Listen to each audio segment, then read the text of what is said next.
Alright, hello everybody. We've got another WLDL match coming up tonight.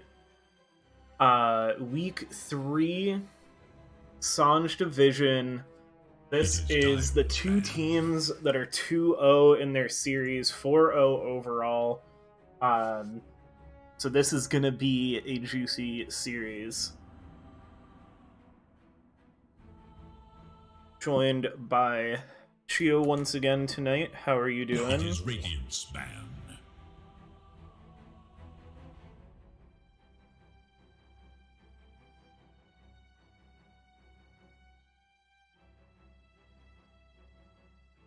Mm-hmm.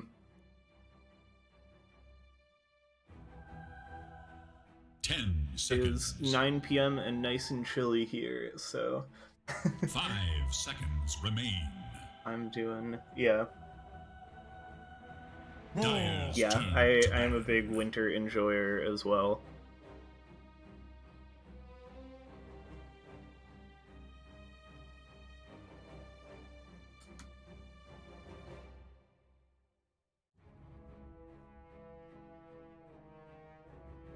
Ten seconds remain. Yeah, that is one of the heroes that 5 Mamba has played a couple seconds. times already. And when you've got somebody that knows how to really play Bristleback, because Bristleback's not even in the meta right now, it's still a really scary hero to get.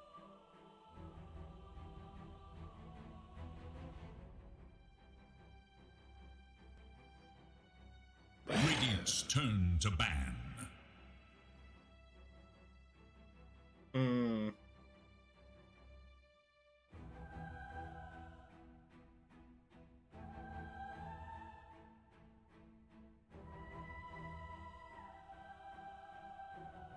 Ten seconds. Mm-hmm. 5 seconds remain. Dyer's turn to Oh, wow. pick. That'll do it. We get the Night Stalker and Disruptor taken away. And the Razor.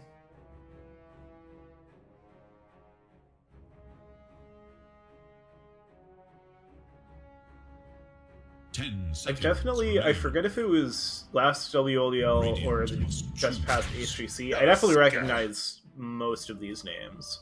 I remember casting Magnus and being like, please God, don't pick Magnus in this game, because my mind's gonna break, because there's a player named Magnus. I love the Tusk opener.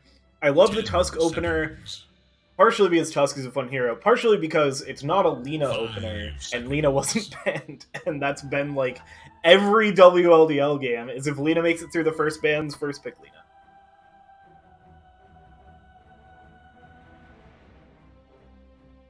Oh, for sure. Yeah, Tusk.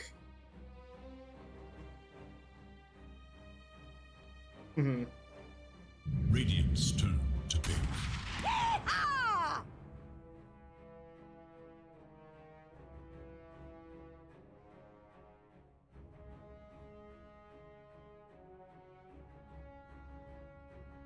Yeah, and I really like it as an opener because it can be played in a couple positions, both mid and support most often. You can throw it in the offlane too, and it'll do fine.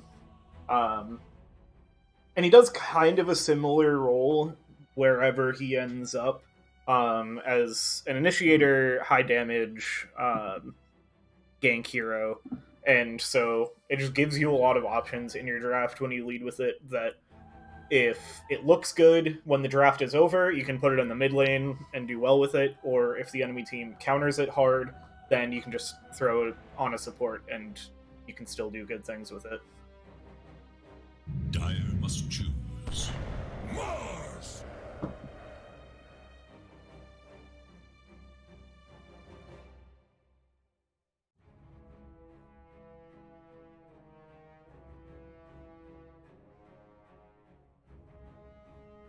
Um, 10 seconds. I think you can throw it around pretty freely. I feel like the build will come down to what, like, if it is a support, what laning partner it'll have. Because if it's a hero that can really do things with tag team, then it feels good to It is put a lot of time points to into that. If not, I think it's pretty well. There's Lena anyway. Pretty safe to pretty safe to just have a snowball ice shards Tusk roaming around like Tusk has always done out of the fort. 10 seconds. Radiant's turn to ban.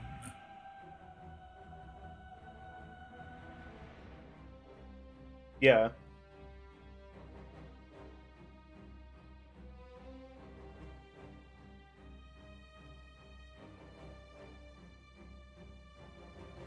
Ten seconds remain.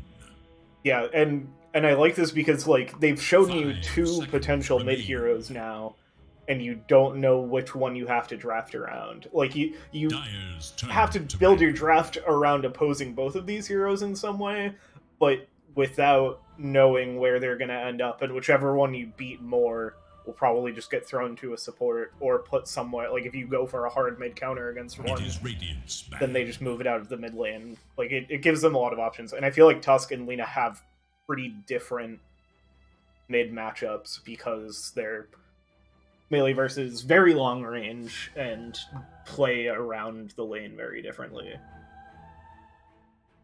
10 seconds remain. 5 seconds.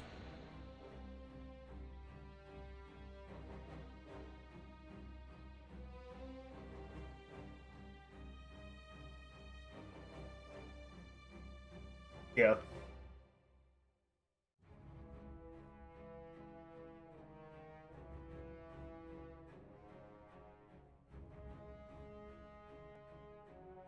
Mm-hmm. Dyer's turn to Yeah. ban. Oh, What are you saying? yeah, no, I'm just dumb and didn't unmute Discord. Sorry, everybody. Okay, okay. Well, I exist now, I guess. Yeah. It's just 10 a seconds. figment of your imagination beforehand. But I was gonna say, 5 seconds. like, do you think this opener threatens the Lena at all? Because I'd imagine they're just gonna rely on the snowball save, right? Radiant's Yeah, turn you Like, to it have... makes- Yeah. You have the snowball save. I do think the lane is a bit Radiant's tough for turn Lena. to pick. We saw the Snapfire Legion Commander lane really body position 1 Lena in I forget what series, but a WLDL series the other day. And so I think a Snap Mars can do something similar. Like you said, 10 you've got seconds. decent answers for the range 5 ranged seconds attacks. remain. And I just really like the Snap Mars combo in general. Obviously, the arena giving a place for Mourner's Kisses to land. So yeah, I think I wouldn't want to put the Lena 1 at this point, unless I really hate putting her anywhere else based on the rest of the draft. Okay. They did ban 3 heroes to protect it, so I'd imagine they're probably still looking at keeping the 1 position open, but yeah, I mean, it might be pretty hard. I would imagine, like, maybe if they want to put it in 1 pos, they might find another high damage dealer mid as well. Mm-hmm. I think Tusk kind of counts as 1, but even if he's playing 4, I feel like that's kind of a good way to 10 interrupt the snap. seconds remain. So I don't think you need to kind of double down on that. I think 5 like maybe if they opt for seconds something like remain. Ricky, that could work. But like not Ricky mid, but like Ricky in 5 or something. That Yeah. might help the Tusk be a little bit more free in the fights. Maybe can start looking for something a little bit more aggressive in terms of like jump targets or something. Or even just like being able to snowball save, right? You suddenly don't have to snowball save and find the Snapfire in the backline as well. So Right, you don't have to play both the save and the initiator. yeah. Which I feel like has been in a lot of drafts. That's kind of what you look for between your 2 supports. Is one is a save, one's an initiator. And so playing off of that, Tusk can play both of those roles, but do you want that one support to play both Dyer's roles? turn to You can pick. throw it It around. becomes quite inconvenient, I guess. I like Hello? to build it down to the voice. Okay. Oh, yeah, That was okay. interesting. I think it was just like doing a sound check or something. I don't know. Now you think about the Ench. It's okay against Tusk, right? Yeah, 10 seconds remain. gives you because it makes Walrus Punch 5 have a long seconds. cast time, right? Because that's an auto attack technically. Hmm. I don't know how much that matters, but it's an interaction. Yeah, it's another good ranged option into the Mars arena. I'm curious if that's going to be their 5, because I think it's mostly getting played as support right now. It's a 5. Oh, I hope the Ench like 3 meta is dead. That Okay. was not great. When as a carrier player, it hurts my soul.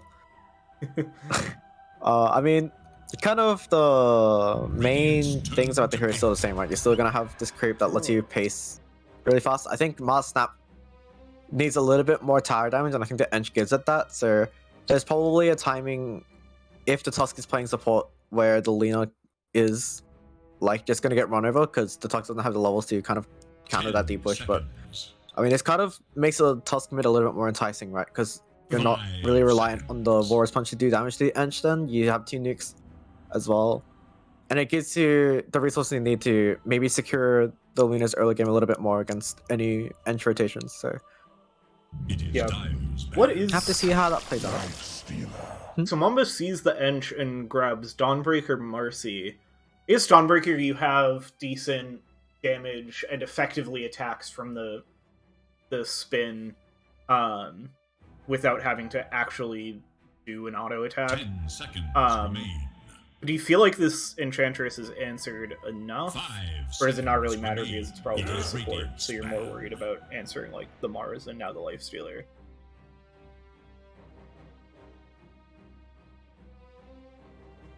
With like now that we see the life stealer, I think it's okay.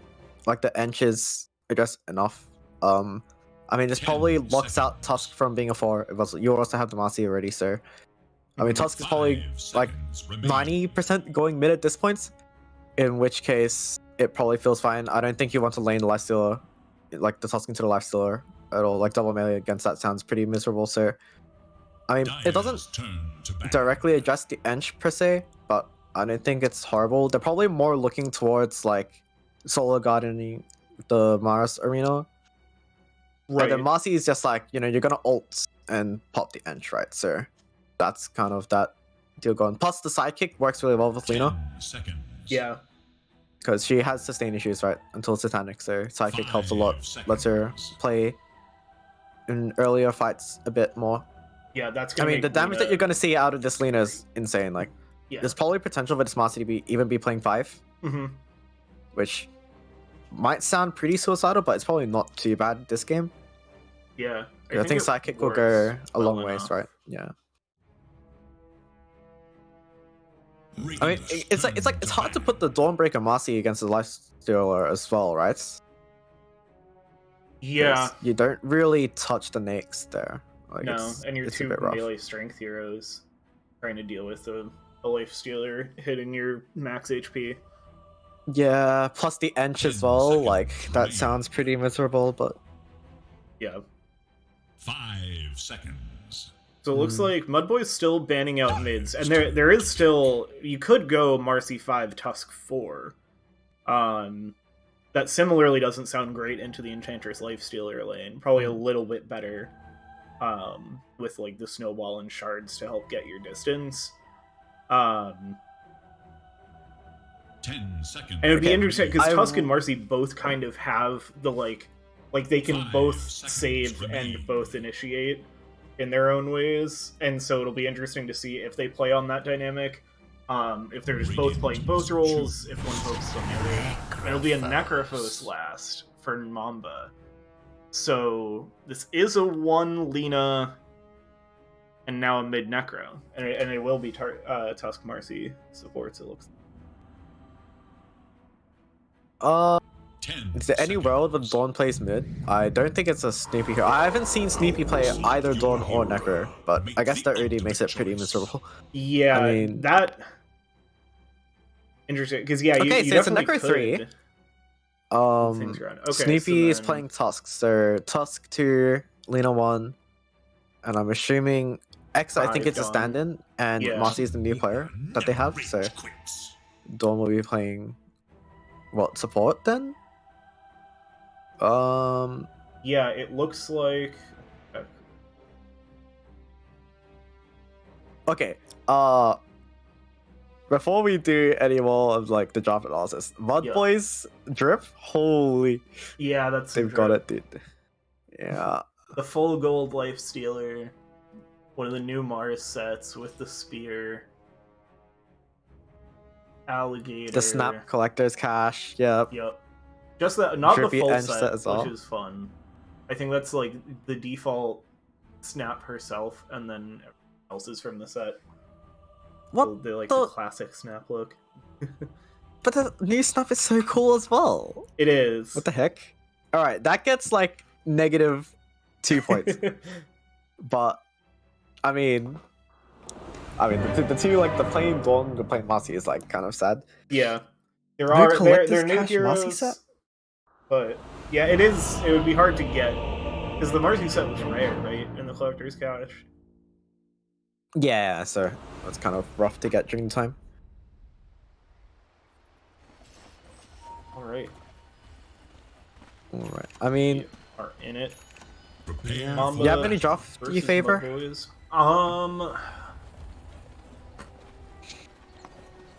I think I prefer the Mudboys draft. I think it's more well-rounded. I think Mamba's plan is pretty straightforward, and so they probably, if Mamba can take over the early game, I think it's harder for Mudboys to win. But yeah, no, I'm gonna say Mudboys just because they've got the Mars ult to set things off. They've got the tools with Snap and Mars and OD to get this Lifestealer really big. I feel like they have Mars and Lifestealer can survive Alina, and an OD can take Alina out of a fight. So I feel like they can handle the Alina. Just 30 seconds. Something that scared me when I saw the Lifestealer was like normally this hero is pretty fragile to like fizz damage because he just doesn't have that great of an armor value or armor scaling, but I do agree. I think the Mudboys draft is better. I think depending on how well the Eng can find rotations, I think that is going to decide a lot of this early game. I do think, like, I mean, obviously we've seen Mamba absolutely pull some stuff. Remember, So, Yeah. I mean, definitely potential for them to run over the early game, like you said, and kind of control the game from there. But I think the Mudboys draft is more robust. As long as Eng can find a good rotation with the arena top, like, if they can get rid of that space that the Lena can play and force her to go Ancients at a time that's not really opportune for her, it'll be great. Yeah, I feel like it's going to be a lot about who controls the early game, who gets ahead, because I think both of these drafts have the tools to do it, and then have a carry that they can snowball into. Alright, Yeah. so Okay, for... so Go ahead. okay, first thing I was gonna say is the Marcy is actually playing offlane with the Necro, and the Dawn's playing 5. Do you like that lane assignment more than the other, or do you think it's like kind of a wash? I think as it's a little easier because we get to see the Dawn just tearing apart the Snapfire. I think the Dawn has a better time, like, offsetting the pressure from a Snap Mars lane than a Mars lane does. The Cookie's gonna get the jump onto X. Yeah, the Dawn, I think... I mean, I guess they're similarly... How do they stack up? Yeah, no, you've got more health on Dawn, and started with a Ring of Protection. So, like, there's somebody to be that front line to keep the Snap Mars from getting on top of the Lena constantly. You could do it with either of these heroes, but I think Dawn will do it a little more. Okay. You can kind of see that. I do think it also, like, at the same time, you do kind of run a risk of, like, not pressuring the Lifestealer as hard as you could, potentially. Yeah. Do you think that's a issue? Like, I mean, the Lena will kind of find a way to burst the Lifestealer regardless, right? Yeah, I think your plan for beating the Lifestealer isn't in the lane phase. I think you're okay with the Yeah. Lifestealer kind of getting away with a pretty easy lane, and then, like, once the Tusk is 6, bringing the Tusk down, having the rotation with the Dawnbreaker as well. Like, you've got really good gank potential on Mamba, and so you can let the Lifestealer get some space for a bit, then bring the pressure later. Okay. I mean, we talked about like how it would secure the Luna's farm, right? I mean, getting a pretty sizable lead already. Yeah. Yeah, up at 12 last hits over the Mars' 9. So almost a full wave ahead already.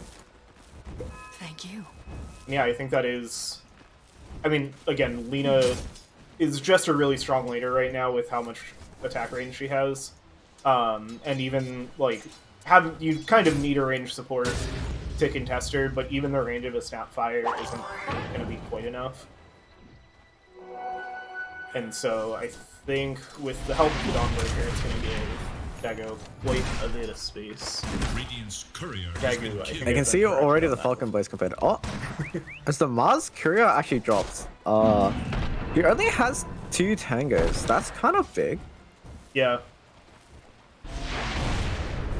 It's There's a stunned nice up now also, from okay. Lightspeaker. Oh. Cookie forward. Spear into the trees. Here comes the spin. Dago and Moostyle both getting low. And they go down almost simultaneously. Magnus takes first blood on the Snapfire. And then Dago actually gets the kill on Moostyle after dying. So that's going to turn into mostly gold for Snapfire. And the slight XP advantage for the Radiant as they got the first kill. Yeah. The other big thing is with the wave set up the way it is now, like there's a double wave pushing into the Radiant Tower, so a lot of creeps got denied from the Luna as well. So that one kill gonna turn into a little bit larger of a XP advantage than they'll probably like. But I mean, probably not too bad in the end. I mean, they're gonna pull. It's a single pull, so it won't fix the lane per se, but it'll help a little bit in the immediate future. But, yeah, I mean, the other lanes look pretty quiet. I mean, CS is fairly even across the board. OD's like a wave ahead, but there's a creep wave coming in, so that won't be too big. It's kind of all on this top lane, right? I mean, Yeah. Luna's just so squishy, but it's like double stuns and then Dawnbreaker as well. That's kind of where all the action's gonna be.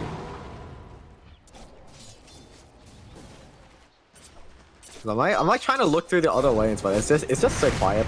Yeah, and it's so much. There's so much regen out of the bot lane on all 4 heroes. I mean, Marcy not having the lifesteal yet, but the other 3 just have so much sustain that I don't know how you get a kill in this lane, because they don't really have enough burst either to make it happen. So I don't Yeah. expect much down here. And I think both teams are kind of okay with that.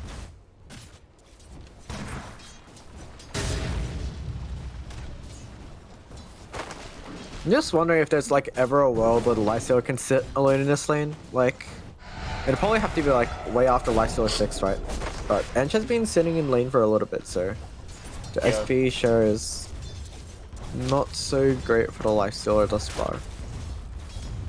I mean, it's kind of, we're like looking for a rotation towards top, right? I mean, you could see the Tusk run towards bottom, but you're more so looking at the Ench and where the Ench moves, because Yeah, if you see one of the supports in the bot lane leave, that's when you want to try to make a move down there yourself to try to take the Top Cookie dodges the Light Striker, a spear back on the Lina, so I think everybody's going to walk away from that alright. there's no salve in the snap, so gonna get pricked a little bit more than she wants. Yeah. Does that stop her from contesting the wave? I mean, they're pulling the wave now, so Yeah, it definitely missed the pull. sets you back a little bit. Pog. That pull is tricky. Yeah, it's definitely not the most consistent. I think you have to let the camp hit you, right? The right Yeah. time. So, did not happen, so a bit unfortunate. But, I mean, the Lina's just had a lot of space in this lane. It's kind of rough to watch. I mean, dude, look at that damage. Just pew pew pew. Right, we're getting a rotation from Marcy mid. How do you like the first item, Hand of Midas, on Yams for this OD? I don't hate it. It's like kind of what you see is kind of typical nowadays. I mean, 9 popularized that, I believe it was. I mean, you're not really looking to do too much as the OD, so I don't think it hurts him too badly. And the fact that he got away with it in the laning phase and still went even is kind of impressive in itself, as the Ange actually dropped bottom. Missed that one. Yeah. Doesn't have 2 levels in the Nature's Attendant, so that might have contributed a bit. I mean, that's kind of the issue with Entra, is like all your spells have such a nice spike at rank 2. So it kind of feels good. Oh, actually, a haste rune popped by Snoopy as a... Yeah. Love to see it. Nice quick rotation. Has the bounty rune as well, so... I mean, that's gonna feel good. Yeah, that's... Illusion rune top as well, both. For the task. Noah, but... yeah, it is gonna secure that one away. Do you think that there's not really like a case where Marcy can gank mid, right? I mean, the banish is kind of rough to deal with. Yeah, I think the banish makes it hard, because you could... I mean, with a tusk, you can, like, if you time things right, if you get the banish to dodge one initiation, then you can follow up with your other initiation. So maybe that's how you make that happen, but I don't know if that's enough before the OD just, like, dumps out all this damage. Yeah, I mean, it's the annoying part about OD is that he's so tanky, right? It was what we saw when, like, the meter hound became a popular thing. Like, he starts with, like, 6 base armor, right? So, I mean, in tier, Yeah. as we're gonna see him TP bottom. I think Necro and Marcy tried to dive, but... Yeah, they did. They dove hard. hard. They committed the scythe, but it wasn't quite enough to bring down Ziggy G, and that turns into both heroes dying on the dire side. Marcy and Necro going down under the tower. Yeah, I mean, you're not too sad about that one, right? The Lifestealer, he's not gonna be feeling much pressure for a while. Although I'm curious because he hasn't put a second point in face, so he probably thinks he doesn't need the region per se. Snoopy Baby But just there's no strutting under TP the tower. for top, Mamba's so- gonna bring all 4. They get the Laguna onto the Mars, and now turn towards Magnus on the Snapfire. Gonna walk away for now, but Snoopy Baby's gonna catch up. Just waiting for spells to come off cooldown all around. They're all just walking down Magnus, and finally the Ice Shards are there to finish off the kill. Radiant should look to their top. I mean, that's a really nice rotation, right? I mean, they dive bottom and it might fail, but you know, there's no early rotation for top lane, so at worst it's a 3v4 if the Ench decides to come. And the Ench can't like TP her creep with her as well, right? So her impact in that kind of situation is quite limited. Because the weakness with kind of like these micro Zoo heroes is you can't like TP your summons with you, so if you're forced to move around the map abruptly like the Ench was just now, it can be quite awkward. Yeah. Nuh-uh. Yeah, and Mamba So they're basically gonna run up just Necro bottom. He has Ghost Round, so not too much. come forward just as the rage ends. Pick up Ziggy G, throw him back. Oh, able to infest. Yeah, there's a Tusk Snoopy TP, Baby's they gonna might join still down get the here as Ench. well. There is little hope for Dire's middle tower. I can see the Lysol just like casually turning towards the Tusk. Gonna beat him once, Yeah. hopefully, maybe. But that's a Tusk TP, so Yeah, I think they're thinking about going on this. Lifestealer running around in this creep. and he's just got to heal, right? I mean, he's full HP now, but probably just looking for a nice time to come out of it. But the Tusk is still there. Do they know he's there? He's throwing on the ward before, so I think they've seen it. Yeah, because the creep must have seen the Tusk. yeah. Now they'll go forward onto Ench, and they immediately burst her down. Here comes the Lifestealer out in response, and Yams is back in the area. Cookie forward. And Dawnbreaker ult coming in now onto ABC. Not enough for the save. And now Moose Styles arrives with the arena. That's going to trap X. Spear doesn't quite connect. This should be enough to bring it down. Dawnbreaker, everybody else on Mamba forced to back Double away. kill. So they turn it into a 1-for-2 in the favor of Mudboys. Yeah, but on the other side, I mean, the Luna has just been literally free farming now because there was 5 TPs committed towards bottom, or at least 5 heroes committed to bottom.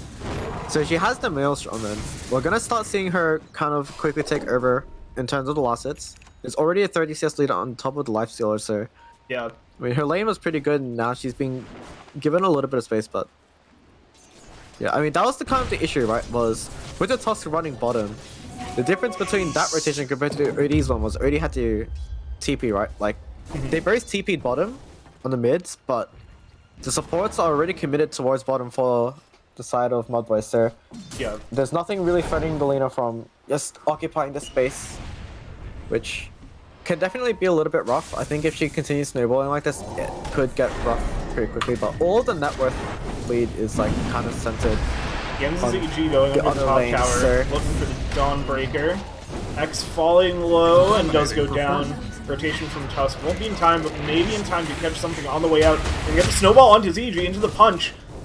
Snoopy Baby now getting low as well, and the heal is not enough. As Yams and Ziggy G pick up the double kill under the tower, Snoopy Baby almost able to make that TP in worth it, but then it ends up being a tough loss. Yeah, just wasn't quite enough damage there. It was just a little bit short, but that's an issue with Lifestealer Rise. It literally steals your life. Yeah. So they ended up not being able to catch that one out. I mean, it was good recognition for both of them to just kind of man up on him. I think if the target priority was on the OD, that might have looked a little bit different. But I mean, at best it would have been like a 1-for-1, right? I don't think there's a lot of Tusk kills Lifestealer there, so it was a little bit screwed from the beginning.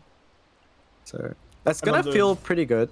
Yeah, the good part for Mamba there, once again, is Doggo sees that happening and just leaves and goes and finds farm somewhere else. Is still doing well on this Lina, still well out in front in the last hits, and pretty even with the Odeon now, despite the kills that the World Destroyer has.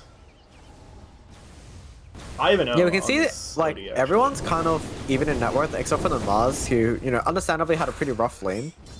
And hasn't really been able to find a space where he's comfortable farming just yet. We're gonna see the Luna kind of invade the Necro space, which is not normally what you see, especially because he's queued up the Radiance. So, like normally Necros kind of want to occupy lanes by themselves. But I think with they're probably planning to pressure this tower with the Luna Maelstrom time, which is really huge. So we'll have to see how Mambas respond. I think. In immediately onto the Mars, and the arena will trap 4. Mars is trapped alone in there. Magnus goes down to the Lagoon Blade as well. BG comes in with the rotation. Doggo falling low. And now the snowball finishes off Yams. Doggo trying to escape the Light Striker right. Ziggy G goes down. That is a full team wipe for Mamba. All of the Mudboys go down in a crazy 15 minutes. I feel like I've seen this picture so many times before. Like, Mamba just... I feel like every single game I've watched, they've just managed to team up around this tier 1. Like, and it's the same tier, it's always the Radiant tier 1 as well. Like, I don't know, something about this tower is just not really defendable, but... I mean, they had a nice arena, and the Sanities was also pretty nice, but... It's a Tusk value with the snowball save, right? Yeah. You can see the tip from the Lina as well. Like, the Lina lived on like 100 HP or something, but just didn't end up dropping because of the snowballs there. Yeah, the Put Lester in a bit of awkward position as well. He's like in the middle of the fight with no rage, trying to figure out who is supposed to chase down. Because the Luna's just like sitting on top of him with 100 HP and just can't hit it. But, I mean, it's just kind of a messy fight, which is gonna favor the team with less AoE ults. Like, they have the Mars Snap Prommer, but it's not quite as effective when the fight just looks so scrappy. Yep. So, I mean, they're gonna pressure the tower again. They're gonna do the same thing. Roll in onto the Mars. Snowball punch up, and he's gone. Magnus will not be far behind either. Oh no. So Mamba still sitting 4 heroes down here. Doggo has since vacated to go farm some more. Mamba has decided they want this tower, and they will have it. Dire's top tower is One of the things that I wanted to note that might have contributed to this like kind of quick change in temper is the Erdi opted to go for Witchblade BKB instead of Ags, where this is kind of a game where you could potentially see a lot of value from Astraling people that are getting on, like the Mars for instance, because there's a lot of like, you cast the cooldowns and then you die. On the side of Mudboys, right? Like the Mars is gonna arena, and once the arena's down, it's like he's not too sad about losing his life a bit, right? So the Astral might help with that, just in case someone's getting snowballed and you just Astral them. Like you can kind of dodge the first and second initiates with the Ags if you so choose. So it's curious to see that he opted for a more right-clicky build. I mean, I can kind of see it, like the Lifestealer might lack a little bit of damage, but it does mean that they're gonna be a lot more fragile just because they're missing an extra save. Plus the farming speed on the OD is gonna be a little bit more dangerous because one of the benefits of getting Ags is that you don't have to show on lays for as long. Like you just Astral 2 creeps and then you leave it, right? So there's less risk of getting snowballed or like getting randomly Marcy jumped or something like that. So it might make it a little bit more awkward for him to get wave shot as well. As they're gonna pressure the top tier one instead. Yep, bringing 5 heroes here was to secure that yeah. tower.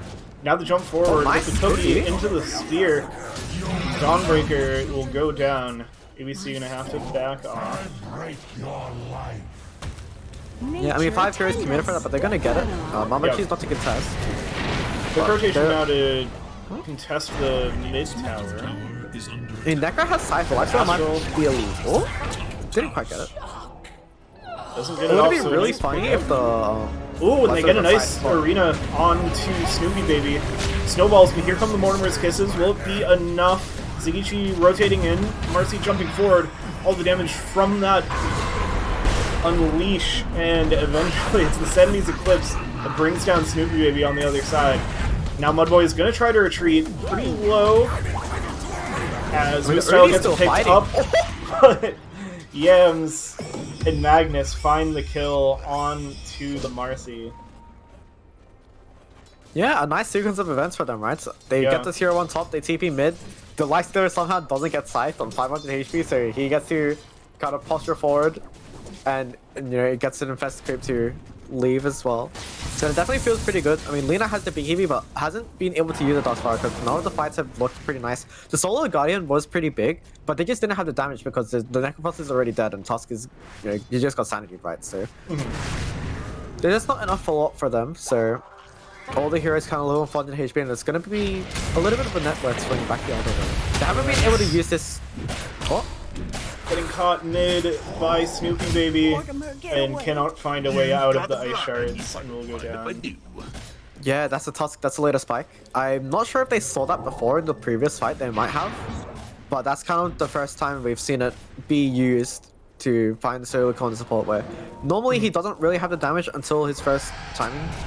Just because that's such a tanky support. Oh. Rotate down towards the bot jungle. Ooh, and a nice arena to pick up for Lina. Light Striker Ray does connect, so it'll give her some more life than the BKB. Just enough time to walk away. Snoopy Baby will split them up with the ice shards as well. So, big BKB timing to get to use there for Lina. And the Light Striker Ray was too. She was going to die, I think, before getting a chance to BKB. Without that Light Striker Ray connecting. See, like, how hard she tried to not BKB that arena. Yeah. But ended up having to commit it anyway, like... I mean, that's kind of what... It's kind of a good player, right? You don't want to waste your BKB charge if you can help it. So he definitely, like, was towing the line, but... he has a sidekick to get back to health, so he's not going to be feeling that too much. Yeah, as you said, a really good LSA. I actually managed to catch 2 people in the arena, right? So... yeah. He didn't get combat back, but I actually thought that was going to be really bad for them because the Tusk was just like chilling mid while the arena was dropped. But they're not going to be too sad about that, right? They got the Dawn anyway, so feels good. As a smoke from Mamba comes out, looking possibly for the tier 1 mid defenders. Yep.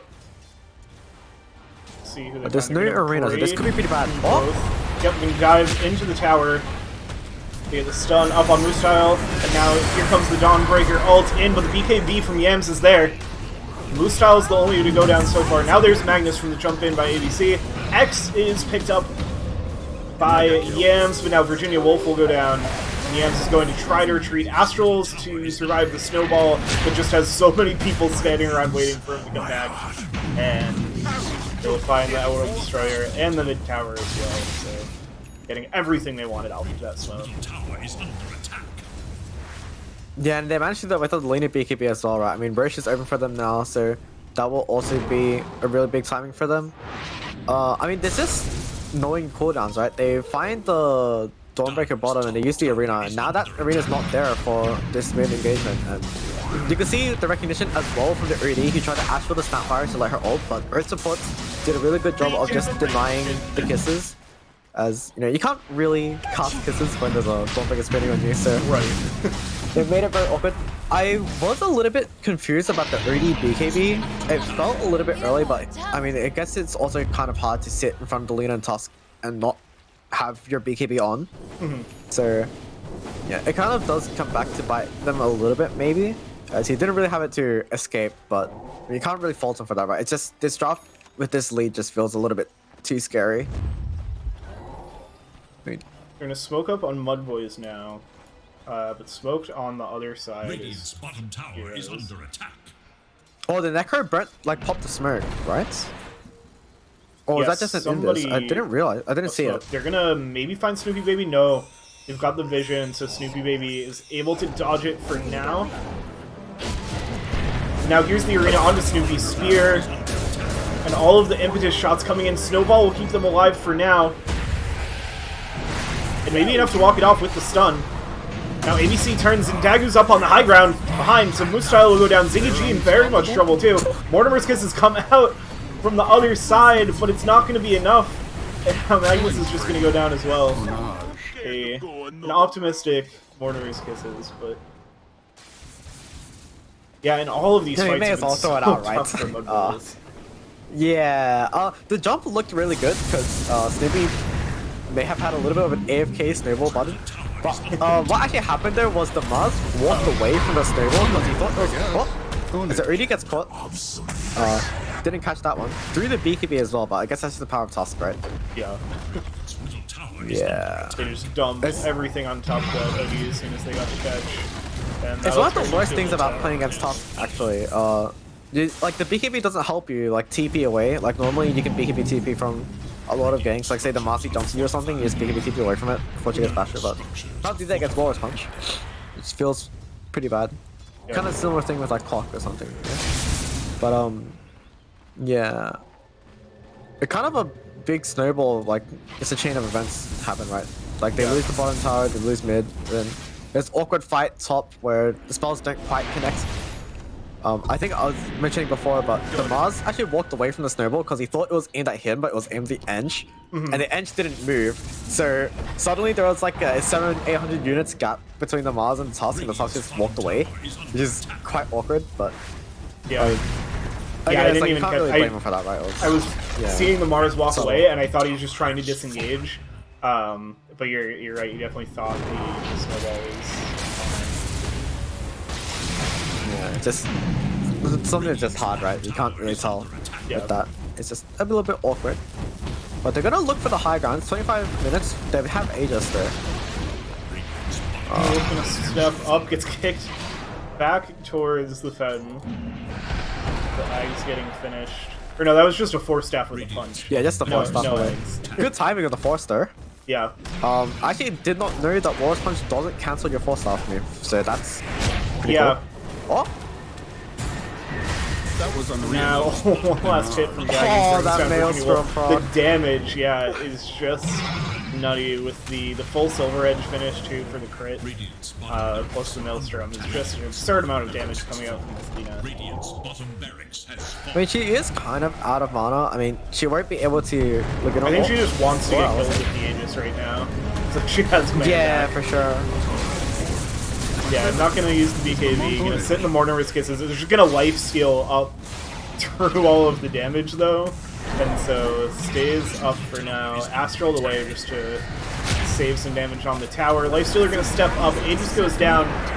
Now here comes Dawnbreaker in. Rage saves the stun onto ZG, but the Scythe will do it. Now they get a huge jump forward from ABC onto the OD. Bring Yams down as well, who will immediately buy back. Slow up on ABC, so supports are going to tick down Marcy, but meanwhile the tier 3 falls. Dagu chipping away at these racks. Now they step forward, get the punch, and just absolutely deleted by a crit. Huge Sandy's Eclipse will find the Necro. X has to be careful as well. Now the LSA with the BKB, Moose Style goes down. Triple kill Impossible. for Dagu. will now finally be forced to retreat as the tower shots come in. I'm just trying to save Virginia Wolf, but it won't be enough. And Snapfire is the only one left standing on the side of the game. The Edge is just like desperately trying to get that last Invitus shot with the like 200 HP Lena, but can't get it. I mean, Lena's just too fast for that, right? Just kind of soul crushing to watch. But it's like you know those clips where like heroes like circle around the tower trying to get the last hit, but they can't do it because of the turn rate. Yep. That is definitely the feeling that gives me. Like you imagine the snap, you're just like watching your ally walk into death. Yep. It's just a little bit of a desperate play, but I mean, what can you do, right? The 2x already down. 24 kill. You have to imagine they dip out of this one pretty soon. I mean, next Aegis kind of looks like it's game for them, but yeah, I mean, they've been finding good fights, so they might just hope for a slip up. Yeah. Yeah, they've got the tier 2 top still, so they're not in danger of losing Megas immediately. So I think they'll give it at least one more fight, see if they can get something good. They definitely got the opportunity with, you know, the Mars Arena. Although the more BKBs show up on the Dire side, the harder that is. I think it's still just the Lena BKB for now. Plus, might have one on the way, it looks like. Yeah, it's the Tusk BKB on the courier. Yeah, and Marcy is about to get herself. Interestingly, Marcy went for Crest, not commonly bought item. Normally, even on position 4, you kind of see a first item BKB into Basher. But Holly felt like she didn't need it so much this game. It's not really her job to do damage anyway, so won't be too bad. Just Crest Lena, give her a little bit more armor so she doesn't melt to the lifestealer in case something happens. It'll feel pretty good. Yeah, and the Crest plus the sidekick is just such an insane buff for Alina that's already this far ahead. Yeah, I mean, it's pretty gross. I mean, Marcy is just... There's nothing here. Dude, this is... Like, Mara's net worth is giving me, like, mind control TI vibes. This is a rough Astral game, dodge the snowball, which will be the initiation in. Huge walrus punch. Virginia Wolf survives for now. Now the Dawnbreaker ult, and Batman's the first one to go down. Mamba does as well. Just all of the spells being poured in one spot, and hero after hero falls. Ziggy G goes down, and this is looking like the end. And Stagu picks up a double kill. Moostyle with the buyback will delay things for now, but with only 2 heroes left. Okay, one more with the buyback from Lifestealer. This is looking like it'll be Mega Creeps. Snoopy jumps forward, gets the punch, and into the Light Strike Array. Make it a triple for Dagu. And still has buyback. They're still playing this. They'll keep contesting this as long as they can. Jump forward, the catch onto Ziggy G. LSA on Virginia Wolf. Enchantress goes down. Now the Walrus punch with the blink. Oh, they're looking for it. I don't know if it'll be fast enough. It is! Rampage for Dagu to cap off an impressive win for Mamba. The tips come out from the team, and Dagu will tee off onto the tier 4 towers to clean this one up. Man, this is just one small push. This is a really well executed game, I think. Like, being able to translate a small lead this well, even just from the lanes, like, it takes a lot of discipline. I mean, they executed this extremely well. So. Stepping out once again. They'll try for one more arena to try to save the Ancient, and Moostyle disappears into Dagu's BKB. Gens goes down as well. There's the GG call. Ancient will beat the timer.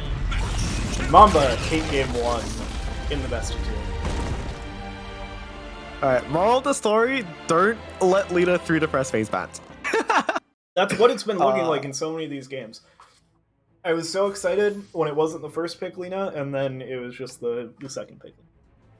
Yeah, it really was, like you said, the turning a small lead into the entire game. Like that one fight around the tower, the tier 1 bot tower that you're saying, like, you always see Mamba taking these fights at. It's like that little win that they got there just turned into, like, that was the lead that started things, and then there was just never space for Mudboys to get back into it. They had a few good fights, found some good pickups, but nothing was ever enough to stop the Lina from steamrolling this game. I feel like every Mamba game that I've watched just plays this exact way, right? Aside from like one where they did a little bit of griefing, but like every single game I've watched from them so far, it's the same recipe, right? They whether Radiant or Dire, they just safe lane tier 1, mid tier 1, they connect with the position 2 and 3, and I mean it looks the same every time. And Degi keeps getting a bunch of space, which I mean I'm not sure if it's just like they know how to use their resources more efficiently, like in terms of the hero places on the map. I mean, probably Dawnbreaker helps with that a lot. Tusk is really good with that as well. I mean, definitely looked like Mudboys had fighting chances, but you could kind of feel that they were getting outmaneuvered in the early game, game, which has kind of been a consistent theme with Mamba games throughout this season thus far. Yeah. I think we talked about it a bit during the game, but the Outworld Destroyer, the Midas into BKB build, I think works well in certain games, but I think this was a game where you needed like the Ags build, maybe even the Meteor Hammer, to have that early game pressure. I forget what game it was. I think it was the first one I cast this season, that where they had an Outworld Destroyer that was playing from the beginning of the game as a very high pressure ganking hero, because that's something an OD can do in the right drafts. And I think that's kind of what Mudboys needed to be able to put pressure on the Lina and take pressure off of the Lifestealer to not have this snowbally kind of early game win into the rest of the game that Mamba was able to do. Yeah, I mean, part of it might come down to like the Lifestealer this game. I don't think it's a bad pick considering what we saw. I think the Necrophos is a pretty good answer to it. I was expecting it to have a little bit of a better lane, but there was definitely a lot of pressure and attention brought towards the Lifestealer's part of the map and not the Lina's. Yeah. Which is kind of awkward because you want this Ench to be aggressively posturing towards towers, but with the way that the lanes were played out, it never really felt like she had the freedom to move, nor did she have a good lane to move to. One, because, as you said, the early doesn't have Meteor Hammer, so you can't really pressure that mid lane too hard. It's very fragile. You'll get shotted in front of the tower, and you can't really pressure that, right? But you also can't really pressure top because the Mars is just not having a game. So it's like suddenly the Enchants don't have anywhere to play, and the map gets really small really fast. Yeah, I feel like I see that happen a lot in like my pub games too, where you just have like one lane, one of the side lanes becomes what I call the party lane of just like almost every hero in the game is in this lane. And if that is happening in your safe lane, you need your carry to just get out of there, because your carry does not want to be in the party lane. Your carry wants to be completely on their own. And so Mamba being able to create the party lane in the opposing safe lane really took away what had been going as a pretty good lane for the Lifestealer up until that point.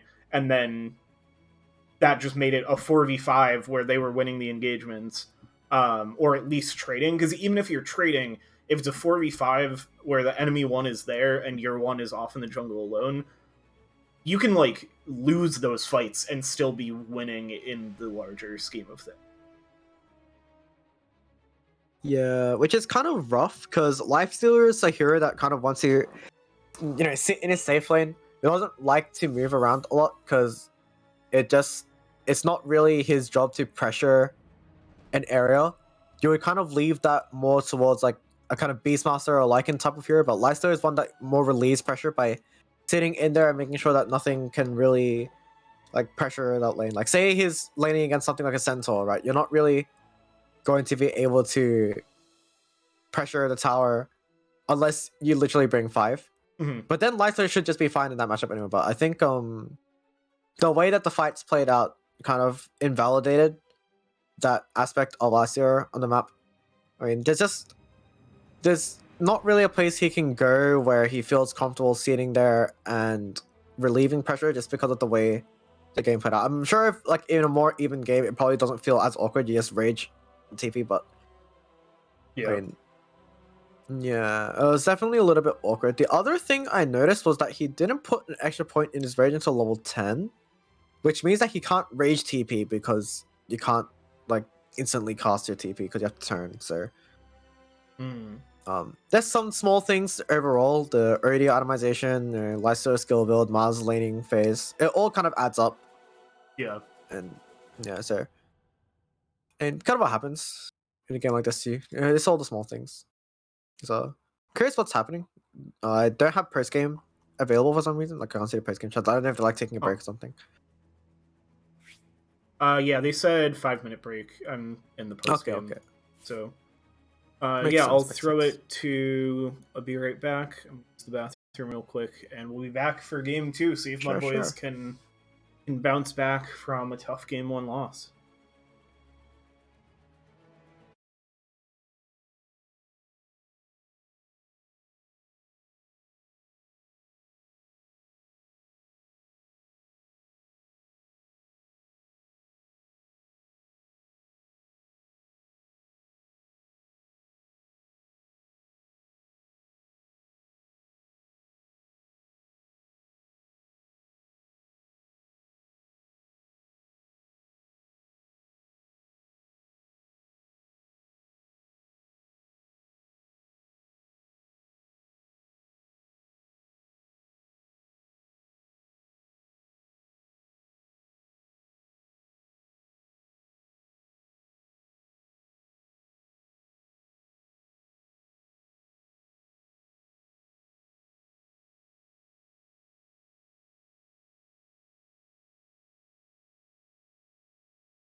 All right, we are back with game 2.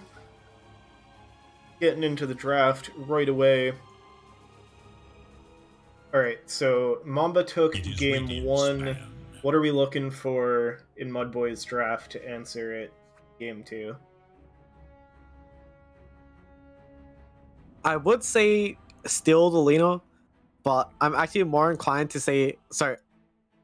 I think I messed it up. I would have said ban the Lino, 10 but since they seconds now have remain. first pick, I kind of want them to steal it and pick it Yeah. on 5. 5 seconds remain.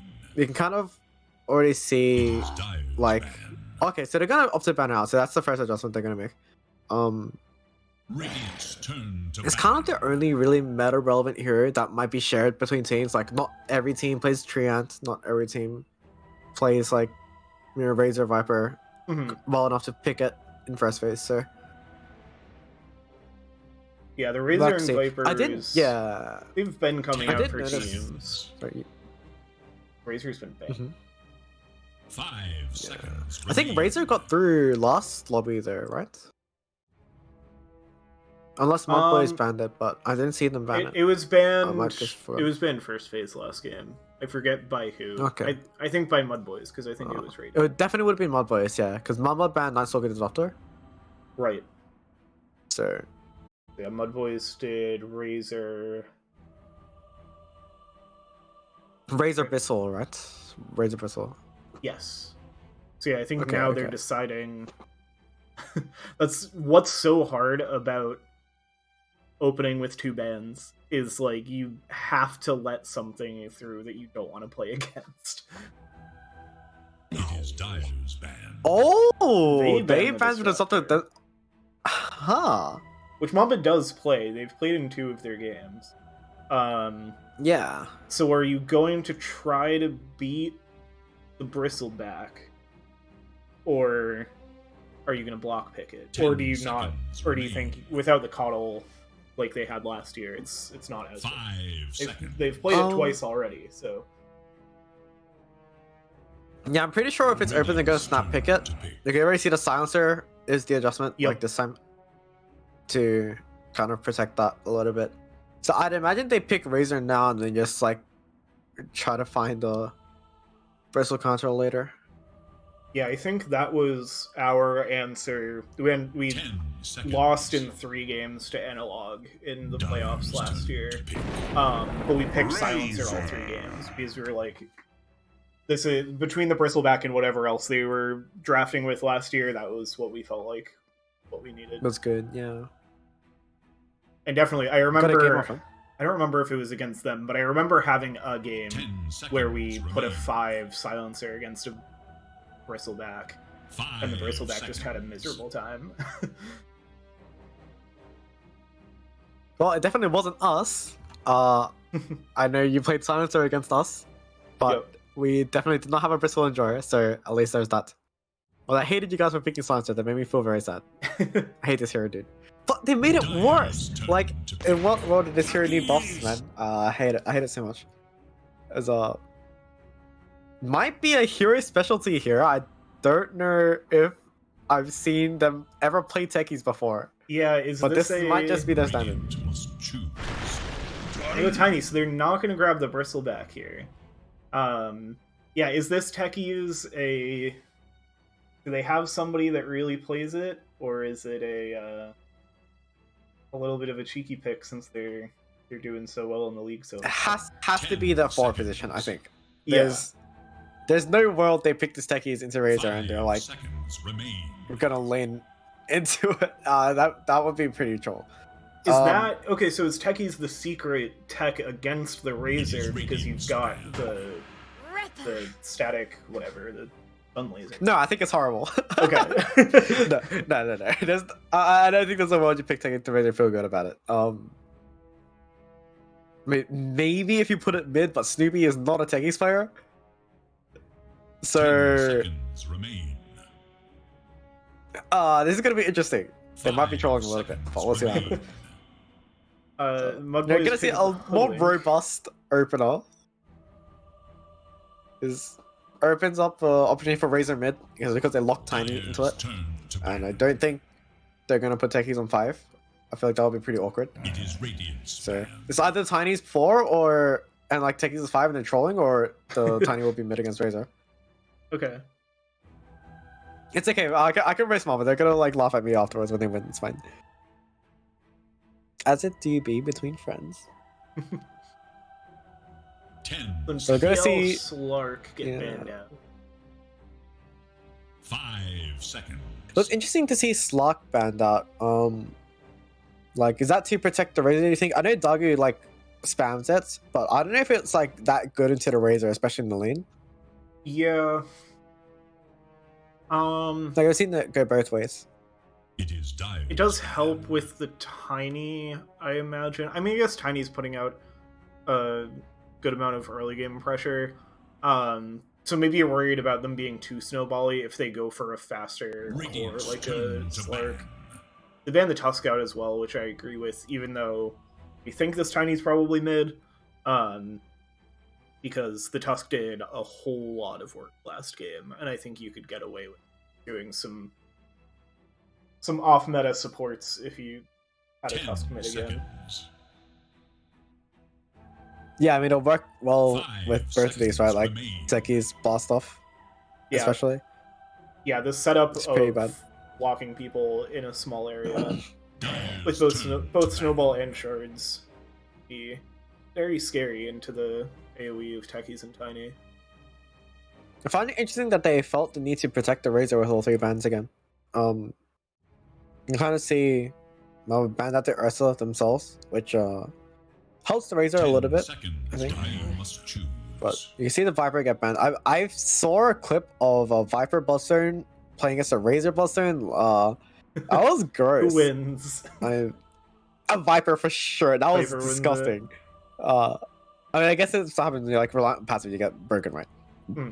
Yeah, kind of 10 expected. But seconds also remain. gonna see Tusk. Yeah, Mamba bans. 5 I feel like they're the seconds. kind of bans that you'll use with the Razor, not against it. I mean, both Ursa and PA do pretty well against it because you kind of are looking for something to like burst it, right? Mhm. I can And imagine plus, the PA is pretty okay. and- Radiant's turn to pick. is in response to the Viper ban, but now that Viper's banned, they go back to the Bristle's Bristleback. open. Yeah. Because that... I mean, you have the Hoodwink, so I think that is kind of their answer to, hey, if you're going to pick Bristleback, we are going to have a break available. The PA ban also makes even more sense there, because you see the 10 break on the Viper get seconds. banned out, you ban out another break on the PA shard. 5 seconds. But you have the Hoodwink remain. available, so it's not, the Bristleback's not going to have it completely free. You have to wonder, though, like, do you think this Bristle was a little bit telegraphed? Like, the PL burning your mana kind of feels bad, plus it gives them a hard timing with the Razor Blossom as well. Yeah, and we saw it with the I think- Silencer ban in the first phase, too. Like, I thought the Hmm. Silencer ban meant it was going to be a first phase Bristleback pick. So yeah, I'm kind of surprised to not see it eat a ban from Mudboys in the second phase after they didn't ban it in the first. Mudboys maybe thought, well, if you're not going to first phase it, then you're not planning to pick it at all. And then maybe that's where Mamba was at, and then they saw how open it was, and they were like, okay, well, we'll go back for it. Still, good. You'd imagine they have a good response for it too. I mean, they also ban it first, but if they're gonna adjust like this, you'd imagine they had a plan coming into it. I mean, Undying lanes really well into it as well. I Yeah, could they easily see them definitely- even like swap the Razor 10 and put it in a safe lane seconds. just for the laning prowess. Like, Yeah, give this Bristle a really hard game, deny his timing. Because right now, they aren't presenting any threat aside from the Ag's Bristle timing. mhm. And then, Like- well, you have the, tiny eggs later as well. Is going Yeah. to be, 10 the seconds second remain. big threat Yeah, that they yeah, farm yeah. to. Is it there's no like 5 big- seconds. like tempo threat, right? Unless you're putting this tiny mid. I mean, with the Void Spirit now, it kind of doesn't feel too bad. Mhm. I mean, the laning phase is just going to be kind of a wash. Probably even tiny favored because his damage is nuts.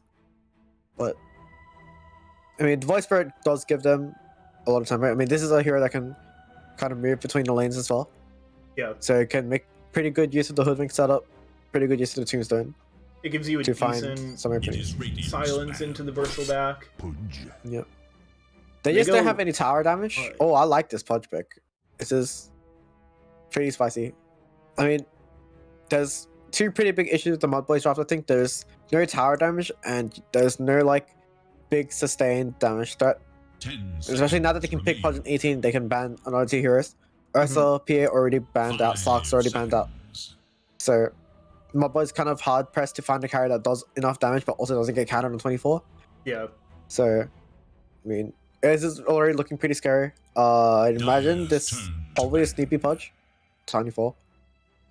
But, I mean, it could even be like a Pudge 1, right? You can never know. Yeah, Probably if you doesn't go- even feel too horrible either. Yeah, you've got 3 Pudge, or 3 Bristle, 1 Pudge, or swap the, like, you can put those in either side lanes. They do kind of similar things. But the timing The only of worry is these that they guys, both lane poorly to Razor. Hmm. So I'd imagine they put one of them mid. I mean, all three. It's Tiny is also core. All three of their cores kind of eat shit against Razor. Yeah. So it might be pretty rough for them to find a good lane. But I could even imagine now, like the Tiny playing one position, 10 seconds. Yeah. might not feel too bad. Put the Pudge mid, he'll be able to secure your 5 temper. seconds remain. And then you have Avatos if Pudge ever wants to come in with his member later in the game.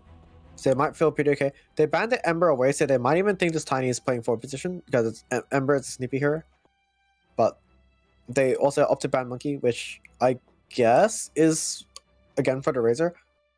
And it's also a doggy targeted ban again, so there's that Okay. too. As a yeah, I mean we talked about high damage carries. Mamba bans Drow, so Yeah. there's that out of the way. I didn't think Drow was like going to play against the temper control too well because Tiny Blink kind of demolishes it a little bit. Plus the Pudge Ags makes her game pretty hard. But They go for the They AM save for it the up, last bang it ban. out. Does Mudboys go back to the Lifestealer here? Is that enough to chunk through all of the beefiness between the Bristleback and the Pudge? I feel like it's not, but maybe that's just because we saw a 5 hard seconds. Lifestealer game in game 1. it looks like a pretty free lifestealer game, but Void's in the pool, and if they pick lifestealer here, I'm sure Mamba just picks Void and runs into the game, like Faceless Void. Yeah. Faceless So Void they would be might really be a little gross bit too scared. because you've got the Tiny. You're Wraith King. gonna go Wraith King. Oh, interesting. I mean, that doesn't fix their damage issue, so I'm like, Mamba, I don't know. Like, there's a lot of this pick's very open for them now. 10 seconds. They don't get a Faceless Void this game, but they don't really need to now that this pick is in. I mean, Yeah, they can even pick a like go support Luna or here. something. Like, yeah, Tiny's. I mean, this Wraith King I feel it doesn't answer much, so but definitely has a lot of freedom in what they want to pick. I can even see like a Bane here. Like they have. That is a pretty sick Bane game if they play it. Yeah. It'll be pretty funny to see. Just put the Tiny on one, but the Bane to secure the lane. Yeah, you never there's get not a lot of linked because interrupt for- Nightmare, right? It's a pretty sick game. So they're gonna offer Sniper. I that crossed my mind. It sounds choice. so cheap to say now that no, I thought of Sniper. I just didn't say anything.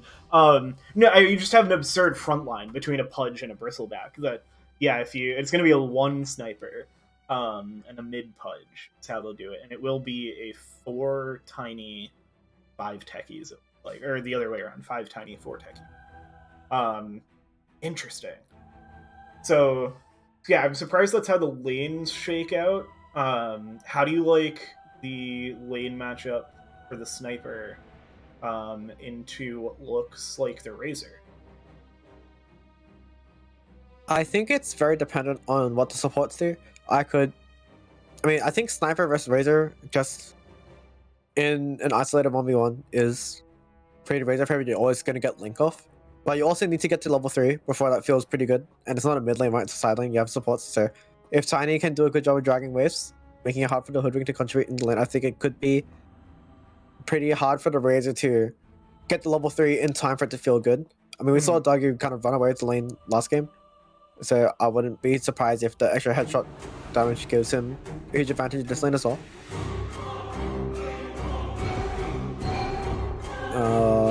Plus, I think with the Pudge being here, a lot of the voice spirit rotations. Oh, dude, 16, 0, and 14 on the Pudge last game. That's disgusting. scary. But I think with the Pudge being in this game, a lot of what voice spirit wants to do in terms of like early rotations will feel pretty bad. Prepare for battle. Yes, you don't really have a way to get out of the dismember, so it can be pretty rough. I was thinking, like, the voice spirit has a pretty huge responsibility this game of jumping the sniper, but after Pudge blink as well. Like, the laning phase is already hard because you're trying to jump into avalanche, and then Pudge will just TP on the sniper. But in the later fights as well, like, you're always gonna blink. You'll have the Pudge shot as well for later, and there's just not enough jump, like backline jump for the sniper after the Pudge dismember. So I feel like this is a really Mamba favorite draft. Yeah, I agree. I think it's going to be tough for 30 Mudboys seconds and counting. to answer this draft, and I don't know if the Wraith King was enough, but this is some pretty big comfort on both sides, just looking at the Dota Plus levels. Got the level 30 Bristle, but the level 30 Void Spirit as well, and pretty high on the rate. And also the complete Arcana. Okay, because it's a lot of bones. Pretty Chad. I don't know. The Wraith King is comfort, but I feel like this is a horrible Wraith King game, no? Yeah. Let's Dota. He does. I mean, with the crits as they come online, you get the big crits that can maybe chunk some of these beefier heroes. But I feel like they really show up better on the when you're into a lot of squishy heroes. It's just a crit to delete them. Yeah. Target unknown. I'll keep an eye on bottom lane. The Undying might be able to do a little bit of work securing the lane, but I feel like Wraithing just lanes into Bristle so poorly. You're a 2-armor hero. You started stick, but when it gets the techies as well, I feel like you're just gonna get perked a lot. Yeah. This could be like pretty uncomfortable. I don't foresee the Wraithing dying, but it might be pretty uncomfortable. You can already see the techies like smacking away at him, so I'm feeling pretty good. You know, Tiny gonna casually lose half his HP top lane as well. So as the lanes go, are you expecting to see a pretty big advantage for anyone here? Like Batman's probably gonna have a pretty okay lane, but depends on how much Wolf can get done with the 6 manga build. So yeah, 12 strength already stolen. Yeah, I'm curious to hear what your thoughts on lanes are. Nothing super jumps out at me. I feel like I'm gonna cop out and say that because you've got X on a Tiny, which is more often played 4 than 5, you're just gonna see these two heroes scrapping away a lot. Which means I think the lane's gonna go better for Dagu with just the range of the sniper, but maybe if Magnus is creating enough pressure with the squirrel, then that'll be enough. I mean, we can already see Dagu has 6 freaking denies. It's make that 7. Yeah. He's pretty much denied 2 full waves. Yeah. Dude, this man's just built different. Jesus.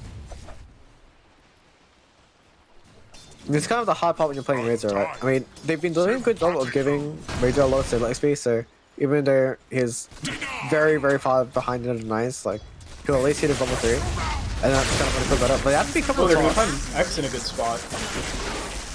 Off back to Dagu. Magnus once again will find first blood. You've just achieved first blood. Moose style, getting low from the toss back, but is able to walk it off. Yeah, I mean, he has a region now. That's gonna put him a little bit closer to his level 3. Now he has it, so yep, 2 levels in the link, and that will start to make the sniper's game a little bit more uncomfortable. He did get away with 8 denies in 2 minutes, so he's definitely going to be happy with that, but the laning phase is going to start to become a little bit worse. As you can see, he's opted to go for the take aim and not the shrapnel, so he's going to focus a little bit more on being able to CS from afar, as getting linked in this lane is kind of a death sentence for him. So, meanwhile, other lanes all look even yet again. Oh, mid. Yam's getting low. Oh, switches the portal at the last second to dodge the hook. Dissimilate coming in clutch. As both heroes getting low there as well. They were really squaring off coming at the tail end.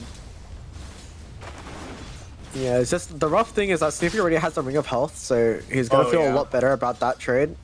If you look at it, he's got 20 HP region with the Tango and the flag bearer creep, so Yeah, he's already full health again. That's disgusting. Snoopy's just sitting there farming back at full health, and Yams is just crying under tower trying to find the last hits that make it there. Yeah. I mean, he doesn't have a bottle, so... Yeah, 2 null towers to start. How do you feel about that? I'd like to see a bit more regen off the bat. I feel like null talismans don't do enough ever since, like, they're just for mana. If you're not, I mean, Void likes his mana, but it's not gonna heal you, and it's not gonna deal damage. It's just gonna let you cast your spells. It's kind of interesting that he opted to go no bottle, considering how like heavy of a bottle meta mid lane is at the moment. It's like, I mean, oh, he's gonna take so much damage from this. Rod assimilates away, so always has that option. Gonna dissimilate backwards again, but now in some trouble, trying to read the brains with the hook ready. But Snoopy Baby is just gonna walk up there and get the kill. Yeah, perhaps a little bit of a like overcommitment trying to trade back against the bot. Like, I'd imagine he's a little bit worried about dissimulating away just because of the hook, but you kind of have to cut your losses and hope you don't get hit, right? Because you're already out of position at that point. But gotta opt not to fort the wave, which is interesting because that's a lot of creatures like gonna start getting pressured as a. I said the lanes looked even, but top lane. Not really a nice lane for the Razor. No. Yeah, the other two kind of lanes running are over very them. even, but like almost, or actually no, twice the last hits between the Sniper and Razor, and many more. Dude, the Sniper has more denies and the Razor has lost hits. Like that's. Yeah. This is Sniper things, I guess. This baby hits level 6 and goes for the Dismember right away on Yams, who did have the Resident Pulse up. So it didn't take much damage there. Meanwhile, bot, they almost find a kill on Wraith King. The wand is just enough. Playing against the Bristleback. Steps back in for the stun. Has to be super careful. One more Quill Spray will do it. And does manage to walk it off.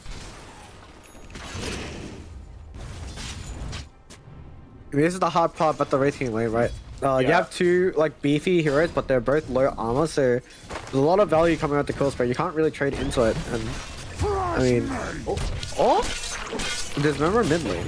Yep. They get a kill on the Razor top, so I'm assuming it was a pretty good toss back. But I mean, all the lanes now are starting to break down a lot again for the side of Mudboys. So we'll have to see how they kind of find their footing in this game as opposed to the last, or if they aren't able to do it. You know, either way. Maybe stepping forward with the Rot again. Jens does manage to throw down the Remnant and walk away. Yeah, all of these lanes look really scary for Mudboys now. Okay. And I think we're going to have to start seeing them make rotations. But, like, what lane do you rotate to at this point? Yeah, I mean, it's like, your Wraith King lane, you're not going to rotate onto a Bristle as deployed, but, I mean, top lane as well, if this Razor's game was looking a little bit better, it might be a little bit more convenient, but, I mean, if kind of, it just feels too awkward to rotate top. I mean, you might have the damage for it, you know, with the Hoodwink, but we'll have to see if he ults for it. I could see it working, but... Yeah, I mean, they've shown they can get the kill on X with just the two heroes they have here. It's the matter of, like, you need to get a kill on Dagu to start offsetting how the lanes have gone if you're going to make a rotation up here, and that's hard to do because Dagu's been able to play this lane so... Now they're going to get an Avalanche on Hoodwink, they get tossed up, and the chip damage from Dagu is so much. Find their return kill on Magnus as soon as X is back up. Alright, so we're gonna see Jans opt for the 7-minute bottle. So eventually decides that he does need the region after all. But I mean, he TP'd back mid lane, so there's not really going to be a rotation back towards the top. Nice remnant. So, nice cancel. Dismember, and then it's just gonna dissimulate away. So both walk away at about half. Gets the way shot, but the rune's bottom and the Pudge got it. So we'll probably see. Yeah. Yeah. Top side, they find a kill on the Razor. Yet again. Yeah. Just it's just like the laning phase is gone so poorly for him. Oh, But Snoopy Baby I'm took really the curious to see bounty how away this from bottom lane Yams goes. in front of Oh, his face. Are scanning for enemy. As wait, they surely both they rotate like they need to come bottom for this, right? They You know can't that have your Snoopy rating back Baby's before here 6. because of that rune. Yeah, they get the hook on Wraith King. He's just gonna go down. Doesn't have level 6 yet. And now Yams is stepping in the back. Moose-style rotates in off of death, but Yams is already so low. Get them to assimilate off. And now they will find the kill on Snoopy Baby and see if they can step forward for more. It's a great rotation in by Moose-style to turn things around for them. And that kill ends up going Ziggy G's way, so... Which must have been to a skeleton? Likely, yeah. I would imagine it's not the Wraithfire boss, but I mean, oh, okay, that's certainly interesting. He's Coming gonna up opt on to Moose-style TP. with silence from ABC. One more close dealing spray? so much damage. One Come more on. will do it, and they find it. Now Batman does have to step on your tower, so he's going to start getting low, but this is a bristleback with strength. Rip away from the decay. Brings Batman low, but it's not enough. Yeah, I mean, I could kind of see the logic behind bringing the Wraith King back bottom. Just you want to save your Razor, but they didn't have the control to stop the Bristle from just running under the tower and. What? It's stopping. Another kill. Yeah, Hoodwink was sitting in the trees, I think just sapping the XP while Razor was gone. And X Founder avalanched, and that was it. Yeah. Just tiny things as There happen. is little hope for Radiant's middle tower. Dude, this sniper is like, this is a little concerning. I don't know if 59. Razor can actually stay in this lane, but wait, who occupies this? Yes. Yep, make it 37, 38. Absurd. Alright, counting lessons with Doggy. Let's Yeah. go. But yeah, this is a huge issue. This is what like is kind of surprising, right? Like there's been so much attention towards the Wraith King, but I feel like this is not the lane you want to play around. No. I mean, both the Silent Cord is like level 5. I mean, Razor finally hit level 6, but I mean, this is surely this is the timing that they play around, right? Like the Razor 6. I mean, he needs so much space. He's sitting on an Arcane Boots at 10 minutes. Oh my god, there's no way he dies this, right? Oh my god. Well, I could have been. Can Doggy get the vision? Oh. He does. Oh. That's disgusting. Doesn't even need the assassinate. Just casually dies to the shrapnel. Oh, no, this is hard to watch. I mean, Yeah, the Razor this is just poor as hecky heck. It's not even my birthday. Things were slightly Mamba favored at this point last game, but still looking very even. This is brutal. Yeah, I mean, the lanes are just completely deconstructed. As bottom lane, Undying dies again as well. Yep. They tried to look for a little bit of Yams regression, does get but the kill not gonna kid find it. What? on Snoopy Baby. Yeah. He's looking Back for a bot, little they bit get of the avalanche toss back, huge toss on the Wraith King, but does have another life available, even if he goes down. He won't get the damage from Batman and then into the trees. Don't go there, Moose-style. Those are filled with mines. They're gonna get Sticky Bomb onto Moose-style now. 20 kill spray away again is gonna walk it off, but now the avalanche, they get one kill onto Wraith King. Batman's very low, has to be careful. New Wolf gonna pop the Flesh Golem. BG gonna march forward on the Fresh Life. Find the kill on Batman. Not yet. They do finally get Tiny. Trade it for Magnus though as Daggy rotates in. And oh, a huge hook onto Virginia Wolf. Hello, Snoopy this Baby is picks Gabe up Newell. another. Thanks for playing Dota 2. And it goes the way of Jagu Double again. Sniper's absolutely huge. Yam really wants to find this kill on Batman. Is gonna have to dissimulate away as the remnant does not connect. Oh. Just absolutely brutal work being done by Mamba.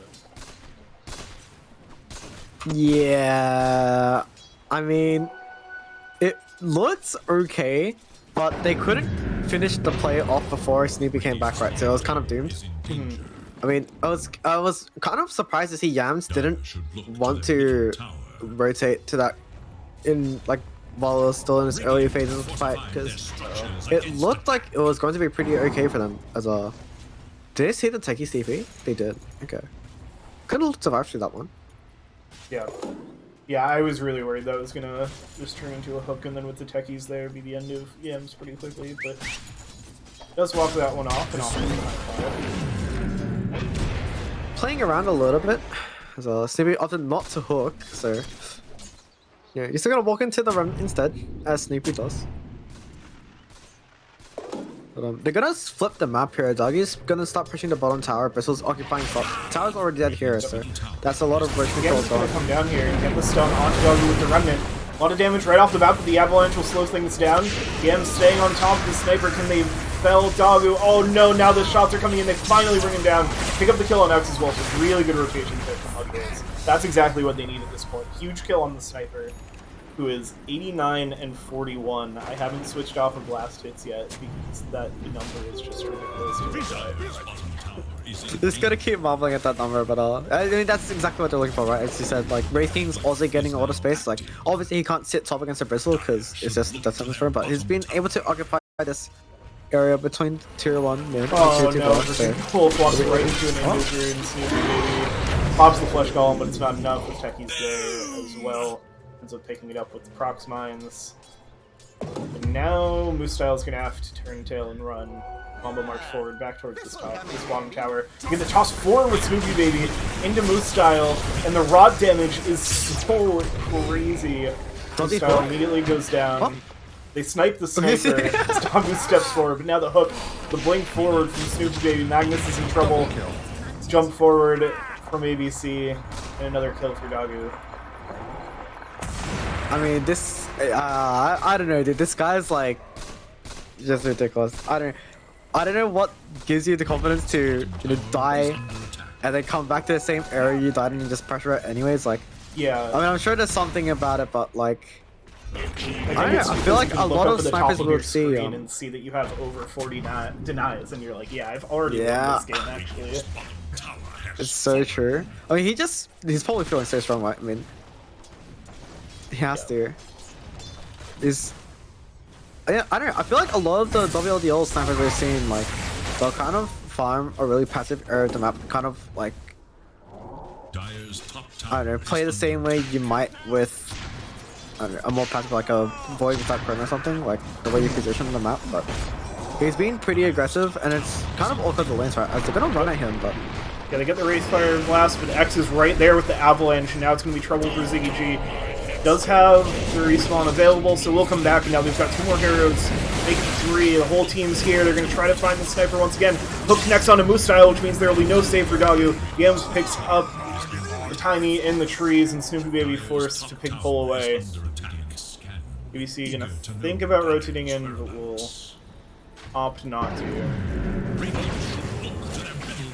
Right. They're doing a pretty good job of like shutting down the snipers' rotations in this phase of the game. I mean, obviously the laning phase looked pretty awful, but he's kind of, died twice without achieving too much. So he'll be feeling a little bit sore after that.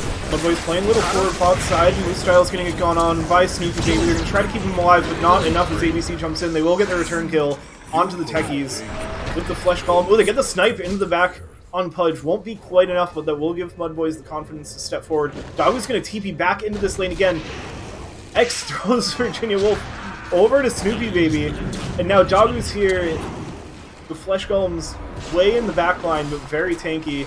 Magnus going to help the team retreat. Looks like Virginia Wolf will go down here. Another toss up into the air under the shrapnel will spell the end. And they don't end up getting Snoopy Baby, who walks it off. Looked like a really good chance at some more good pickups for Mudboys. After, I mean, Jans is still looking for something here, but there's no blink on the Tiny, so. I mean, he has the E-Blade. Does Sniper get one-shot by this comrade? No? Okay. Just gonna opt to clear the way. Looked like they were preparing for something. This E-Blade rush is something. I don't know how to feel about it. that's a Thompson special, right? That must be the inspiration. I mean, this is a level 30 Void Spirit, so surely Yams knows exactly what item they need on this hero. And I mean, you're playing into a sniper, so I think if your priority as the Void Spirit is just to hard dive the sniper, take them out of the equation, then I think E-Blade makes sense as the item to go for. From the void. Yeah, I can definitely see it. Normally, On top, Yams is going to rotate in to relieve some of the pressure with the Remnant. And Magnus up this way as well. yeah, just good old forcing rotations, kind of deal. As well, they're actually kind of wrapping on Baby the over here now too. Avalanche onto 3. Techie's in the area as well. They get the toss up on Yams. And dissimulate away right towards Batman, which is a dangerous place to be. They get the Remnant to stun him. Oh, the hook from the high ground that has the Astral Step away, so it will not be too devastating. Now Dagu's come up here as well. All 10 heroes posturing around this Radiant Triangle, seeing if they're going to find something else here. There's nothing really amounts from this. You can see Wolf's already warding it up, so they will have the vision advantage for this fight. As they're going to throw down the it's a big commitment. Batman's stepping up now. Yams is still low from the last fight. Astral steps in now with the E-Blade. The damage is huge, and they find the Bristleback. Yams now will go down and trade. Oh, the Avalanche into the sniper damage is too much. Dagu is here to snipe and finds another kill. Ziggy G hooked into the backline, it looks like, dismembered. Will go down once, and Mamba will sit here and wait to kill the Wraith King again. So it starts off as a good engagement for Mudboys, picking up the Bristleback. Absolutely falls apart as Dagu arrives to the fight. It was a really nice Techies blast off. This is kind of the annoying part about Techies is playing against a Shard. You get stunned for what feels like forever. Yeah. And then you're stunned on top of that, right? And there's no dispel on the Void Spirit right now, so he comes out of the simulate, gets instantly stunned and into the silence as well. I mean, he can survive the punch hooks because both of his escape spells have a really fast cast point compared to Dismember, but he can't really survive a blast off. That's a little bit rough. Yeah, has the Yules queued up now, which is, I think, what you'd normally expect a Void Spirit to go, so... Yeah, maybe, something like maybe the E-Blade Rush not looking as good immediately, but... I mean, it killed the Bristleback, which is pretty big. Significant. Yeah, dude, what is Batman doing? He's gone Radiance. That's certainly interesting. I mean... 2 of the Radiant cores rely on right-clicking, so makes some sense. Which is fair, but I feel like with this pace of the game, you kind of just go Ags and your sniper kill everything there. Yeah. I feel like, I mean, it kind of probably won't matter because I'll probably still win anyways, but that's certainly interesting. Yeah, the AoE nasal dude does really set up your sniper for success when you're already being that front line for them. Dude, did they buff you? It's a 3 ult. Actually, he's getting run out. Yeah, 3 heroes down, and with the break, do they have enough damage? They're not going to get any damage, much damage into the break, and now Dagu next is here. It's going to be Virginia Wolf that goes down as Mamba immediately responds to this rotation on the Bristleback. The scariest thing about running at a tanky hero like that is not the damage that he can do before he dies. That's how long he can survive until his team gets here. But can he survive any longer? With the E-Blade, they find the burst on a Moose style. The toss actually saves Batman, who's going to try to walk it off, and Ziggy G is here with the stun. Crit finds the kill, but Dagu gets the snipe on the other side. This fight is happening in a massive area of the map. Ziggy G is going to be in trouble now. From the low ground, Integrity's off. Yams jumps back in to find a kill onto X. Now Virginia Wolf is in. Oh no, not like this. Holy shit! That's another rampage for Dagu. Rampage in both games. The team tips come out again. Where did that one come from? The Lena rampage came out of nowhere. And that one... Oh man. Dude, I don't know, man. This guy... I don't know, dude. I don't want to play against this guy. At least I don't have to play against him. You know what I mean? Like... Yup. It feels like every single time I've watched him, he just plays out of his mind. I actually don't know what to... Oh! As a DC comes through. 2 people DC. Wait, how's he has the defensive items and he's getting away with this? I actually don't understand. Yeah, like, I mean, I guess they haven't had the tools to get on him. The only real tool they have is the Void Spirit, Void and Spirit, it hasn't been right? enough. Yeah. Or the Void Spirit has spent a lot of his resources already on other heroes by the time Doggo arrives to the fight, because Doggo keeps arriving after, like, well after the engagement has happened, and I think that's how they're getting away with so much, because you don't have to worry about the jump of a hero like Void Spirit if the Void Spirit doesn't have anything left in the tank. Other than that, until we see a Blink Dagger from the Wraith King, I guess you have the Shadow Blade, but you're not playing these fights from the front. Like, you're 12k behind, realistically, so the Shadow Blade Wraith King isn't likely going to find a sniper. Yeah, especially not with like the vision control that they'll have, right? Like, this is the Right. main issue. Dyer's Like, bottom tower you can't is get vision when you're behind, so the Shadow Blade, as a form of catch, is not quite as effective. Yeah, it is, like, it's being built into a Silver Edge. It is clearly an answer to the Bristleback, not the Sniper, but at this point you have to start thinking about answers for the Sniper, because the E-Blade has been almost enough for the Bristleback pretty consistently. So, and you've already got a source of break on your Hoodwink.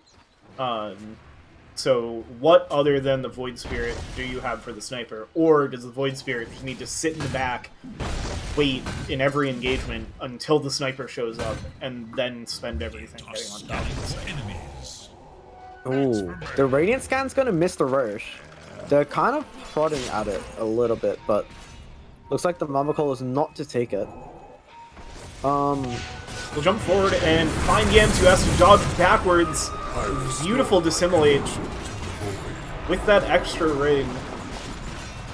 So that allows Yams to survive, showing exactly how much time they've spent playing Void Spirit, because I think not a lot of people could have made that play and gotten out there. A little bit But they of found a fire, hook on Moostyle in the triangle. Oh. It's very quickly going to erase. Eraser is the Doggo is Razor now has godlike. one Bloodstone component. I mean, I guess he only needs like 3 more or 2 more. But Mamba's like, going to immediately try to turn this into a Roche. Yams is in onto the techies in Bristleback, but it's going to have to back off. That'll at least delay the Roche a little bit, but I don't think there's any option for Mudboys to try to contest this. Snoopy Baby now going to blink forward and gets the Dismember onto Yams. Oh no! Damage the techies to dissimulate away! It's not going to be enough. Was did he that... just dissimulate into a mine? Dude, The sticky bomb The sticky stays bomb on you thing- when you dissimulate. It was the sticky bomb that finished him off. Oh! That is not how I would have thought that interacts. Sticky bomb is a weird fucking spell. Like, Yeah, the dissimulate wasn't long enough, hey. I guess. I mean, dude, the blink with okay, that explains it. Snoopy has ags. Yeah, I spotted that before. I kind of like didn't mentally process it, but that explains why the Void literally got 100 to 0 on Dismember. Like, he didn't really have a choice in when to dissimulate, so that kind of makes sense, I guess. yeah. But I was gonna say he's been finding a lot of value with the Witchblade, which is kind of what is considered the most difficult starting item. As another blink forward, 2 blinks actually. This is just disgusting. I'm gonna see some chat rolling. The voice right? The Void Spirit saying, I must admit to enjoying that. Their own Squirrel goes down. Now the jump forward from Snoopy Baby will trade themselves for New Style. That's going to be a favorable pickup for Mudboys. Now they get the stun onto X. Virginia Wolf now going to get avalanched into the jump from ABC. It's just too much. Don't have enough answers. No, they don't have enough anything. They're so far ahead. Yams is playing out of their mind on this Void Spirit. Credit where credit's due. This Void Spirit is looking really good for how far behind their team is. Yeah. Ziggy-G's just getting killed from the low ground. Like, so far away by Doggo. Did you see Doggy just fucking standing on top of like 4 Techies mines as well? Yeah, it's like, alright Yams, I see you. Jump on me. I dare you. Try it. Dude, there's no way he doesn't like bait himself here, right? Surely? Ah, I guess I know what's up. Yeah, I think they definitely feel the presence of the techies. Now they're gonna jump forward though, and here comes the damage into a 4-man stun from ABC. They get 1 life, but it's enough to kill Yams. Can they kill the sniper again? They do. The techies just barely doesn't find more kills, and Yams is not letting ABC get away with this. Is gonna jump forward. Tries to dodge through trees.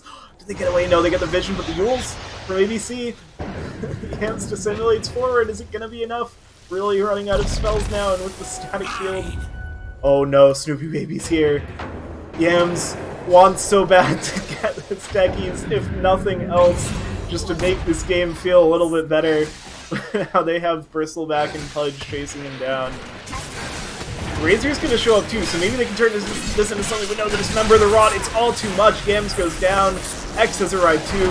Ziggy G shows up and gets avalanched immediately. Moose Style is just getting burned away by the Rot.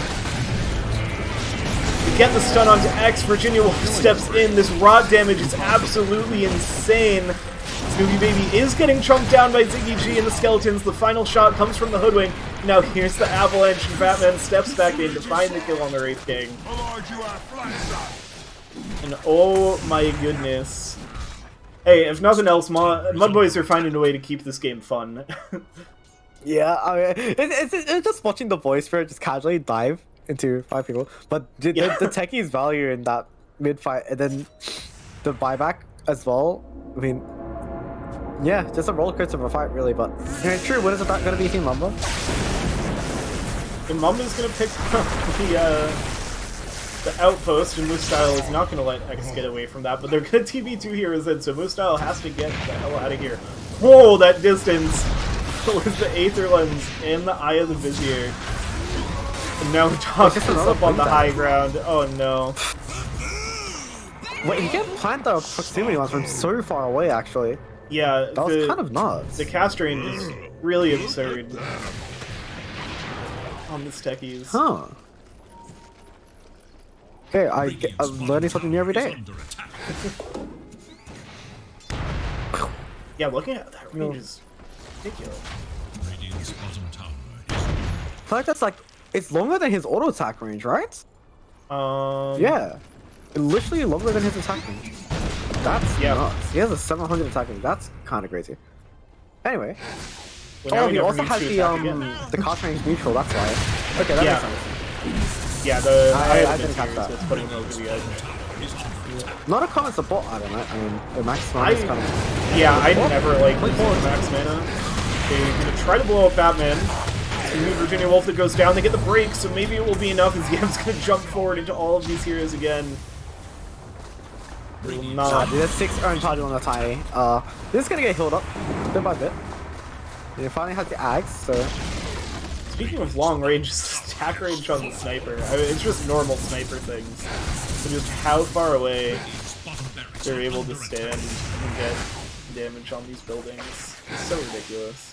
Dude, I can't wait for sniper to get nerfed. I mean, yeah. It's just so annoying. Now Jens is gonna jump in. Gets the damage on the sniper, but no, the dismember is gonna stop him from getting the kill. Jagu is getting healed up from the attacks. It's not gonna be enough, and the fireworks go off.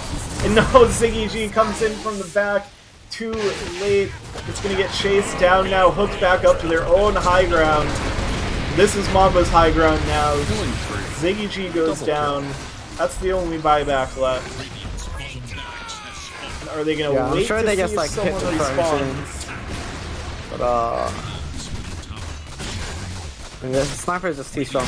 Well, it looked like an okay jump, but I think he was out of range for the first Astral set to do enough, like, do his damage, so it was just a tiny bit short. So see him opt for the dragon, so I don't know, you like looking at this build, you can't really tell it's like a tournament game, you know what I mean? Yeah.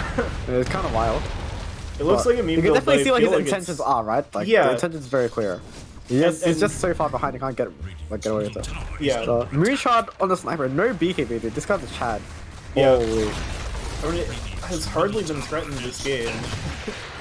And it's because they've just had they such did not absurd... live on 100 HP in that fight? Jesus. Yeah. They've Stevie's gonna pop the smoke. Now they're gonna start damage.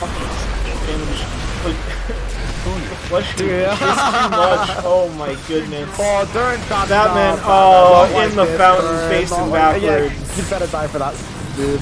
Does Set go it back for down. that. Doesn't quite have the durability for it yet, but it is enough to bring Jens down. Not quite Thompson.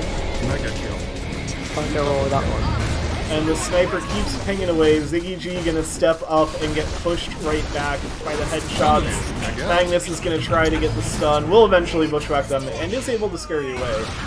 Now with the buyback, will they find? They will find the kill on the sniper. So this game is somehow not over. No tier 4s left. Gonna get the buyback TP into the creep. Zagu. Stunned. Dude, Oh, that but the just damage is evaporated. ridiculous! Ziggy Chi goes down, Sniper is still alive. And that will be the game. The GG called Protect their each the Ancient Falls. And Mamba continue their domination of the Sange division. They improved to 6-0 on the season. Man, that was one of the Dota games of all time. That was just sniper doing sniper things. Dude, Yeah. this hero sucks, man. I mean, his hero pool just seems way too flexible. You can see all these like, Slark, Monkey bands, but like he gets his hand on sniper, he gets his hand on Lena, performs extremely well. Anyways, 2 rampages this series. Yeah, He's gonna be filling us off after this one. finishes the I mean- game 299 and 42 on last hits and denies. Yep. It's 40 off 10 CS a minute. Quite close. Yeah, Probably stopped hitting creeps for ages to fountain dive, but he'd be like that. You just see like the sharp dip in his net worth at the end when he just buys back for no reason, but it's all good. Happens. Yo. Gonna have a little bit of fun. Still Yo. net worth lead. As the man of the hour. Hello. yeah. What's up? What's up? How y'all doing? We're doing good. Dude, We are you just watched smurfing? yeah. Oh, I'm not, man. I'm not. I'd ask how you're doing, but I don't think I need to ask how somebody who just got 2 rampages in a tournament series is doing. Yeah, that felt actually pretty great, man. Can't lie. All right, so I will just ask one question. Wraith King pick, rate it on a scale of 0 to 10. You mean in this draft here? Yep. Yeah, I would give it like a 4. Okay. Curious to hear your thoughts. Yeah, I don't think he was scary at all, because it's a melee hero and we got like too much frontliners for him to come between us. So I had Mhm. expected something more with a blinker, something like Void or something like that. Mhm. Yeah, I guess that's good. That was a good game. Yep. Were you scared at all when you saw the Razor? Like, I'd imagine you probably had some prep in place for it. Well, I was scared in the beginning, but while playing him in the lane, I noticed that there wasn't that much to be scared about. Dude, you got 7 denies in 2 waves. You're Yeah, I denies remember. in that I game. remember having like. I remember having like 20 denies in like 5 minutes. I'm like, he must be having a very bad game right now. Yeah, that was a That tough was one. for disgusting this to Razor. watch.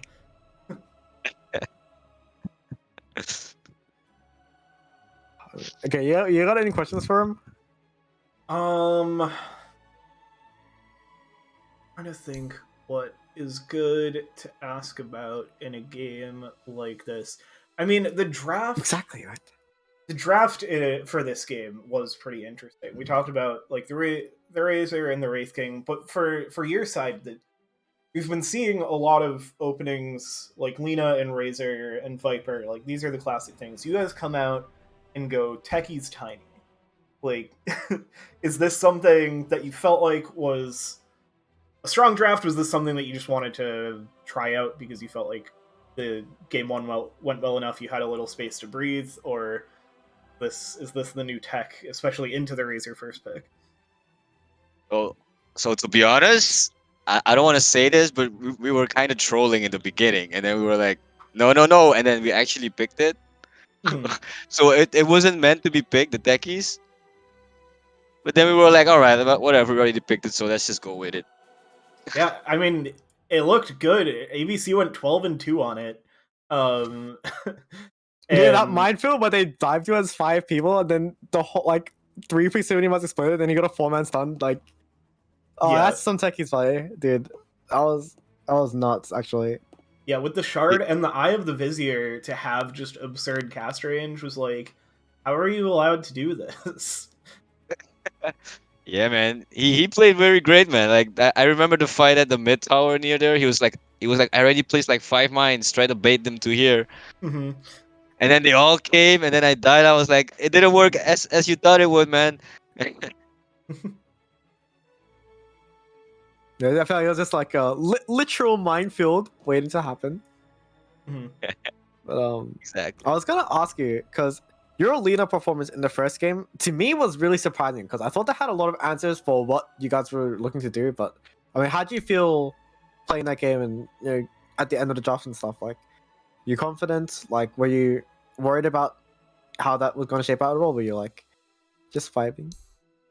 Oh no, I was very confident with my Lena. I remember I practiced her this whole week. Because I remember having a discussion Ah, with Snoopy. I told him like I want to play Lena. He's like, no, I haven't seen you play them. So I was like, all right, I'll show you. I'll play it for the whole week. you telling me they gave you Lena and you've been spamming it this whole week?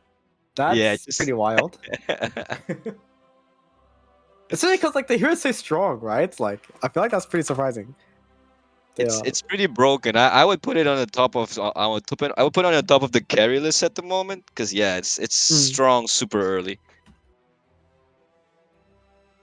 I mean, that offlaner like birth games just like didn't have a game, man. Like I remember looking. Okay, like okay, without looking at the replay, like guess how much net worth he had at 26 minutes With Lena or with Sniper on the Mars on in the the Lena vs Mars Mars. game. Yeah, 26 minutes. I would assume like a 9K maybe. he had 6,000. He had barely enough for his blink. Like I don't know what you guys did to him, but like that was like mind control Ti. That was the literal vibes, dude. Like he did not have a game. That was disgusting. Yeah, man. I'm glad you guys enjoyed that, man, because we were really trying our best today. You had a bit to prove with your leader pick. I had to prove it, man. I had to prove it like all the way. I had to go like, yeah, this is it. This is my time to shine. It's my lean. I've been practicing the whole week. All right. So there was something I wanted to ask about your team specifically. So I noticed at the start of the day that you had a little bit of like some different players. Is this like a stand-in situation, or is this more like going to be something more permanent? So this is I don't really want to go into that right now, but for now Mhm. this is stand-in. Okay. Let's say that. Okay. Fair enough. All right. All Sounds right, good. guys. Yeah. Cheers. Was Wahog, you was, got any was more there anything? questions? Was there anything else? No, I think that pretty much does it. Congrats on the wins. Thanks, man. I Okay. appreciate you guys having us. Yeah, Absolutely. one final question. So, or thoughts rather. Why do you guys keep losing the like cosmetics battle? You guys gotta get more cosmetics, man. No, man. It's too expensive, They're man. gonna get It's more too bling, expensive. dude. Too expensive. Oof, dude. Nah, your life and soul to Dota. Good to Dota. Well, the Lena hat is like pretty cool. I'll give it that. But like, obviously the more money you spend, the better you are, right? Come on, Whitehawk, surely you agree with me here. Yeah, Oh, yeah, yeah. you were talking about the Yeah, look of exactly. the character. My bad, my bad. I thought Yeah. you were talking Uh, about something else. Like I thought you were talking about For some reason, I thought you were talking about like regen items or something. oh, Oh. no. Yeah, my bad, my bad. All right, you know what you're gonna do now, right? You're gonna like dump 4 digits into cosmetics. Very real. Nah, it's all good. Pleasure talking to you, man. All Another right, good pleasure, series. pleasure for having us, man. I tried my It's all best. I good. hope you guys enjoyed it. Yeah, for sure. Yeah. And yeah, shout out to my team because they did great. It was a good series Peace. to watch. Cheers. Have a good one. All right, well, I All right. think that's going to do it for us tonight. Mamba take the 2-0 win, prove to 3-0 in their series, 6-0 overall. They are the team to beat in the Sange division, and I'm scared that I'm going to have to play against them next. Oh, yeah. You're probably gonna be against them pretty soon, right? Yeah, Like- we've split both of our series, but we've played the same two teams that Mamba played before Mudboys. So I think depending on how our match this week goes, if we win, I think we'll definitely get put against Mamba. If we lose, I don't know. And if we split another series, then I really don't know, because I imagine we've been making the lives of the league admin much more difficult by splitting both of our series so far. Yeah, I mean, the scene gets pretty difficult. You can just coin flip, right? Yeah, Well, MMR scene, I guess, exists. yeah. I think if you get to 4-2, you'll probably press them. Yeah, Mhm. I think you'll be one of the only teams that hasn't. But I think No Limits is also 2-2. Did you end up playing against them at all? You didn't, right? You haven't. Yeah, you haven't matched No, against them yet. Curious. We're matched against Sad Sad Boys Boys this- this week. Yeah. Did they play last week or did they have a forfeit? Their game isn't logged. I see. Oh, their round 1 games didn't get logged. That's why. Yeah. Okay. So Sad Boys and No Mudboys Limits are won both last week. Yeah. 1-1 series. Mm. But it looks like, yeah, one of Sad Boys' games was missing because it says they're 2-1. So they might be. We'd have to look at. Yeah, so it'll depend how things shake up this week for sure. But yeah, I expect to see Mamba soon. Although Mamba's going to start running out of teams to play against if they keep beating everybody, because it's a Swiss league. So if they're the only ones that are winning all their matches, it's going to be whoever else comes next down the pecking order. Yep. Do you think this season will eventually go through all the teams in our bracket before playoffs start, like last year? I don't know. Or do you think it's gonna be like it's gonna keep Swiss matching? I'm Because pretty that's what they've been curious. using, right? Yeah, because it sounds like they're going to prioritize better quality matchups, but I don't know how long they're planning for the league to go. Because they could just do a round robin, and that would be a 7-week league, and that would work out pretty well. But because it's hard to say for sure if a team like shouldn't be matched against another team if they haven't played before, like based on skill. So I don't know. I'm curious how it will play out. I imagine if you have some teams tending to float towards the top and some teams tending to float towards the bottom after like this week, then we'll start to see some repeat matchups. But yeah, I don't know what all goes into figuring out who plays who. You know what the best answer to this is? I'm gonna go ping the admins in WLDL captain. Admin abuse. They're mine. Are we going to have repeat matchups or eventually go through all the teams in our division? Thanks. Alright, cool. We'll see what's happening with that. Yep.